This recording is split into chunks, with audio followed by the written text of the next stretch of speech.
Institute of education and technology आज प्रथम वार्षिक उत्सव वर्षे तले ठीक आजिका दिन में 6 जनवरी 2023 इन्स्टिट्यूट आरंभ होता आज वर्षे कंप्लीट होती आम समस्त तरफ इन्स्टिट्यूट को बेस्ट विशेष गोटे निरा लक्ष्य इन्स्टिट्यूट को आरंभ करते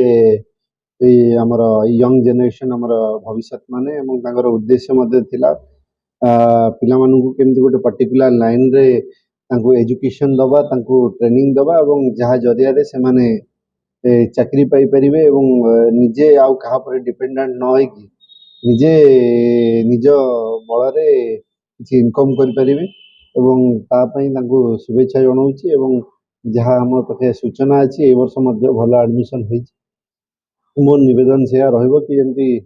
क्वालिटी ऑफ एजुकेशन देबे एवं आमर पिला मानू जेहेतु आम निर्वाचन मंडली इन्स्टिट्यूट अच्छी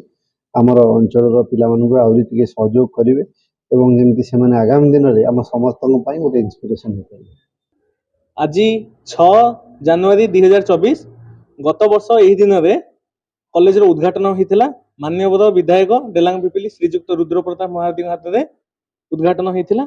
आज विधायक महाशय कॉलेज को आसते पिला मानू उद्बोधन देवा सहित उत्साहित करके जाइछन्ति आमे विगत वर्ष परी ए वर्ष मध्य पिला मानू नर्सिंग पीजी एवं ग्रेजुएशन कोर्स गुड़ाक फ्री ऑफ कॉस्ट पढ़ाऊँ फ्री एडमिशन सहित एससी एसटी पिला मानू बिना खर्च रे ग्रेजुएशन पोस्ट ग्रेजुएशन एवं नर्सिंग शिक्षा देवा सहित प्लेसमेंट व्यवस्था रखुछु।